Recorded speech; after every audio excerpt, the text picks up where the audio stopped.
Good morning all of you. मैं Rajan Singh, science lecturer, SMA memorial college, Jangal Subhan Ali, Gorakhpur. आज मैं 2018 batch को जैव विकास के संबंध में टॉपिक में आज कुछ बताना चाहूँगा। जैव विकास पढ़ने से पहले हमें ओरिजिन ऑफ लाइफ के बारे में जानना होगा, जीवन की उत्पत्ति के बारे में जानना होगा। जीवन की उत्पत्ति कैसे हुई, तो इसके बारे में विभिन्न परिकल्पनाएं प्रस्तुत की गई और ये परिकल्पनाएं विभिन्न वैज्ञानिकों के द्वारा दी गई। तो इसको दो काल में बांट दिया गया। एक प्राचीन काल की जो परिकल्पनाएं थी और एक आधुनिक काल की जो परिकल्पनाएं थी, दो भागों में हम लोग इसको पढ़ेंगे। प्रथम भाग में हम प्राचीन परिकल्पनाओं के विषय में चर्चा करेंगे। ये जीव की उत्पत्ति हुई कहाँ से, कैसे हुई। तो मैं बताना चाहूँगा कि जीव की उत्पत्ति के संबंध में जो प्राचीन परिकल्पनाएं विकसित की गई, उन प्राचीन परिकल्पनाओं में पहला आपका अनादिवाद था, theory of eternity of the present condition. The second special creation, third प्रलयवाद, और उसके बाद स्पॉन्टेनियस स्वतः जननवाद, स्पॉन्टेनियस जनरेशन। फिर उसके बाद से जीवोत्पत्ति का सिद्धांत दिया गया, थ्योरी ऑफ बायोजेनेसिस। ये थ्योरी ऑफ बायोजेनेसिस आपका लुई पास्चर के द्वारा दिया गया था। फिर उसके बाद से ब्रह्मांडवाद था, कॉस्मोजोइक थ्योरी। तो ये सब प्राचीन परिकल्पनाओं में आधारित थ्योरी थी, जिसमें हम पहली थ्योरी परिकल्पना जो थी अनादिवाद में क्या था, इसमें यह कहा गया कि यह जो पृथ्वी थी यह निरंतर पहले के कालांतर में भी वही रही होगी जो आज है। बाद में इसका खंडन भी हुआ, क्योंकि पहले जो जीव थे उन जीवों की कड़ियों को आज जोड़ के देखा गया तो काफ़ी सिमिलरिटी देखने को मिलती थी। तो ऐसा नहीं था। फिर दूसरा था स्पेशल क्रिएशन। स्पेशल क्रिएशन में के अंतर्गत ये कहना था कि स्पेशल क्रिएशन मतलब ओरिजिन ऑफ लाइफ, जीव की उत्पत्ति भगवान के द्वारा की गई, गॉड ने किया। 6 दिन में किया। प्रथम दिन में आकाश और पृथ्वी बनी, द्वितीय दिन में पृथ्वी और आकाश अलग हुए और जल बना, तृतीय दिन में शुष्क भूमि बनी, पौधे बने, फोर्थ डे में चांद और तारे और सूर्य बने, और 5वें और 6वें दिन में जीव उत्पन्न हुए, आदमी और औरत का निर्माण हुआ। इसके बाद से आ जाता है प्रलयवाद।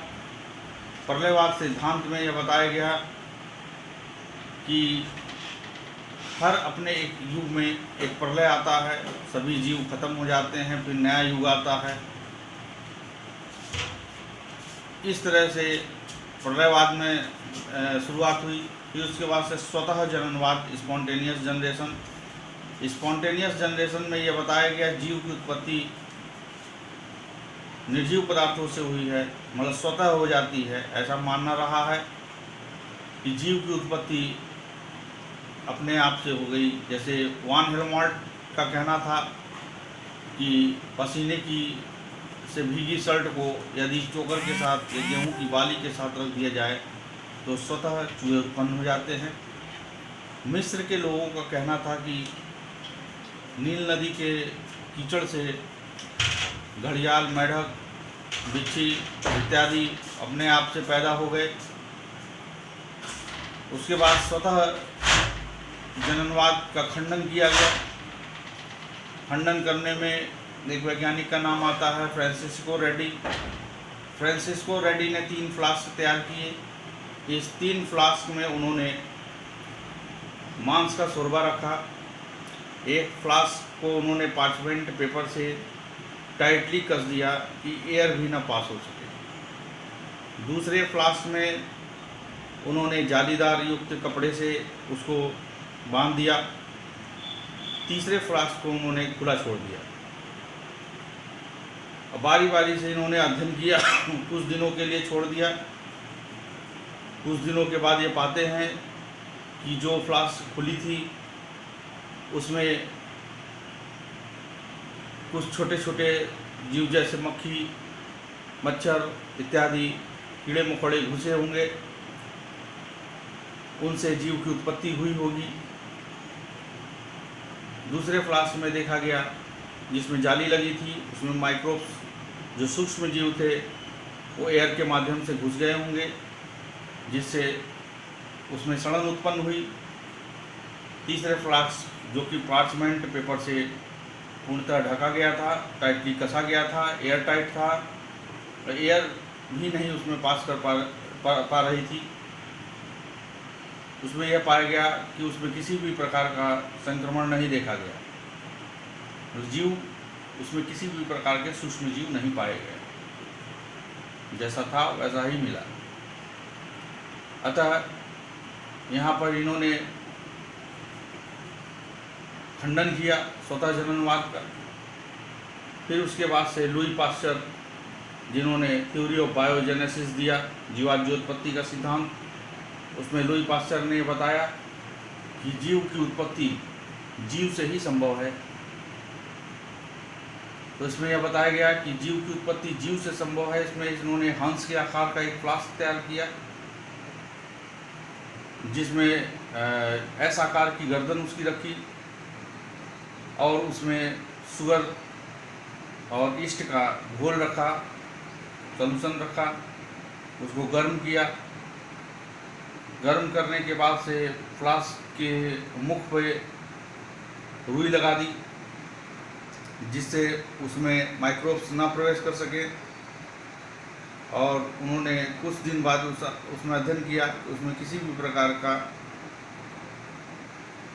सड़न नहीं हुई, जीव नहीं उत्पन्न हुए। परंतु कुछ दिन पश्चात उन्होंने एस फ्लास्क की गर्दन को तोड़ दिया और उसके बाद से अध्ययन किया। इसमें पाया कि सूक्ष्म जीव आ गए।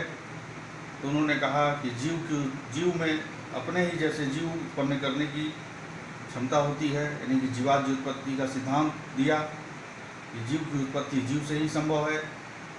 उसके बाद से ब्रह्मांडवाद, कॉस्मोजेनिक थ्योरी, इसमें यह बताया गया ब्रह्मांडवाद में कि जीव किसी अन्य ग्रह से आए होंगे।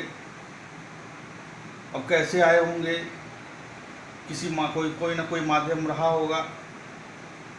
उन्होंने बताया, स्वैरेज नामक थे वैज्ञानिक, उन्होंने बताया कि जीव जो है उल्का पिंड के माध्यम से आ गए होंगे।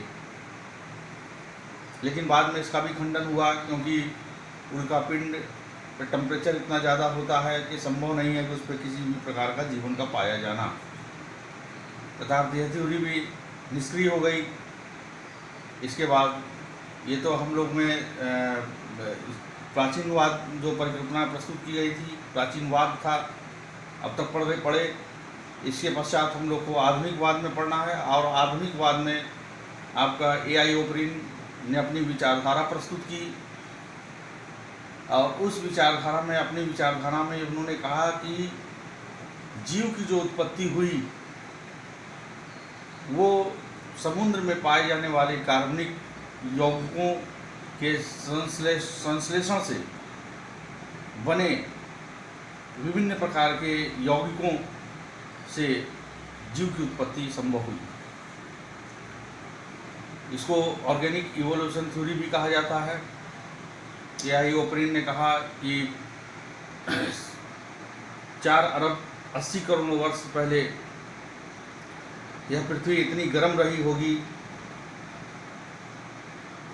बहुत ज़्यादा गर्म रही होगी, टेम्परेचर बहुत इतना ज़्यादा रहा होगा कि उस समय किसी भी प्रकार का जीव का उत्पन्न होना संभव नहीं रहा होगा। तत्पश्चात प्रारंभ में उन्होंने बताया कि हाइड्रोजन, ऑक्सीजन, नाइट्रोजन, कार्बन इत्यादि ऐसे एटम्स रहे होंगे जो कि जिसमें से हाइड्रोजन अत्यंत क्रियाशील रहा, और ये हाइड्रोजन क्रियाशील होने के कारण अन्य एटम से संयोग किया, और संयोग करने से कार्बन से हाइड्रोजन संयोग किया, मीथेन बना। हाइड्रोजन ने ऑक्सीजन से संयोग किया तो वाटर बना। तो इस तरह से नाइट्रोजन से हाइड्रोजन क्रिया किया तो अमोनिया बना। तो इस तरह से गैसीय माध्यम में ये सब जो कंपाउंड्स हैं ते बनना प्रारंभ हुए। तत्पश्चात जो जलवाष्प उस गैसीय अवस्था रही होगी, क्योंकि वायुमंडल बहुत ज़्यादा गर्म था। फिर सन्ने सन्ने पृथ्वी जो है धीरे धीरे कई वर्षों पश्चात धीरे धीरे ठंडी होती रही होगी। यही गैसीय माध्यम में जलवाष्प बनकर वायुमंडल में ऊपर उठा होगा, काले बादलों के रूप में घनघोर बारिश हुई होगी। धीरे धीरे पृथ्वी का टेम्परेचर गिरा होगा और टेम्परेचर सुटेबल होते काफ़ी समय लग गया। तत्पश्चात ये अमोनिया,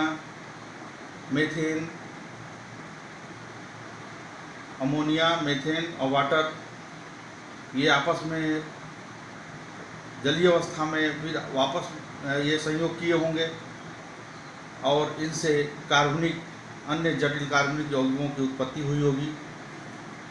जैसे प्रोटीन का निर्माण हुआ होगा, ग्लिसरॉल का निर्माण हुआ होगा, पिरिमिडीन बनी होगी, ग्लूकोज बना होगा, तब जाकर किसी भी जीव की उत्पत्ति संभव हुई होगी। ये तो सिर्फ एआई ओपरिन की अपनी ही विचारधारा थी, केवल कोई एक्सपेरिमेंट उन्होंने नहीं किया था, केवल विचारधारा ही प्रस्तुत की गई थी उनके द्वारा।